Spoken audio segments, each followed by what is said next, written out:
Hi, I'm Dave Coplin, Director of Search for Microsoft UK. I'd like to welcome you back to a conversation we've been having around hybrid organisation and the revolution that's taking place in the workforce right across the country. We've reconvened a group of old friends and some new faces to talk about the challenges faced by organisations as they bring together people, place and technology. I think if we compare this year's work on the hybrid organisation with last year's work, I think there's a much clearer economic structure around it this year. I think the hybrid organisation as a concept is now gathering momentum. I think what I'm seeing is that two things are happening. One is that organisations are beginning to restructure themselves. I'm seeing many form central business services, and they have different names for them, but in effect they're merging the traditional silos together of HR, IT, property, finance, procurement into one kind of unified business function.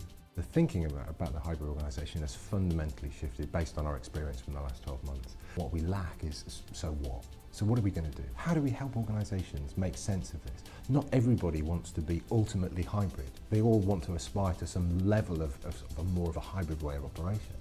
And I think where we've ended up is we now agree on the problem. We have to find the right way to help organisations through that change. The main benefits of being hybrid is an interesting topic because it asks you as an organisation to say what's important to you. As an individual and for my work style, the main benefits are about the empowerment, so I can work in the way that I like to. It actually makes me more productive, it makes me a happier employee, and as a result I'm more engaged with the organisation. I think it's about employee engagement ultimately for me. It's about making sure that you've got people that you're getting the best out of the people you've got in the organisation. They feel empowered, they feel engaged, they feel energised about the kind of organisation that they're working for. That engagement is that's the real value, because then you come up with great ideas, then you come up with great innovations around whatever market you're in terms of getting new customers on board and also getting new staff on board and retaining staff. In most in fact all organisations, it's all about the people. Working together with high levels of energy enables businesses to overcome, astonishingly high obstacles that perhaps other organisations aren't capable of overcoming.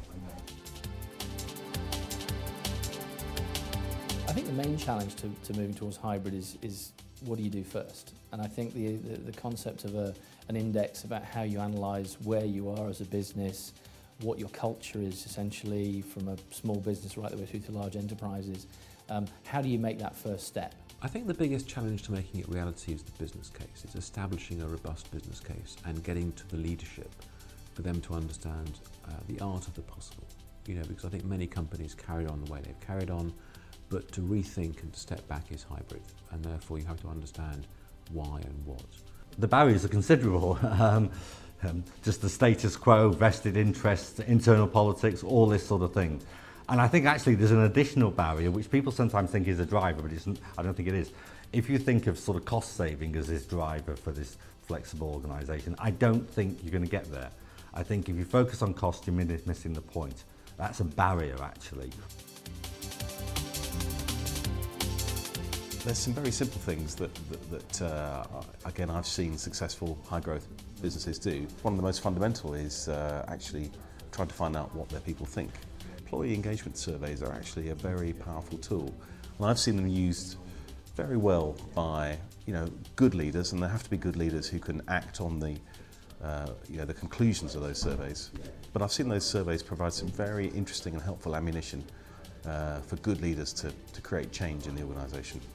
I think the relevant characteristics for a successful organisation or institution are going to be resilience, agility, responsiveness, trusting people throughout the organisation, having a sense of shared values, shared common purpose, sense of team and leadership which really brings that all together.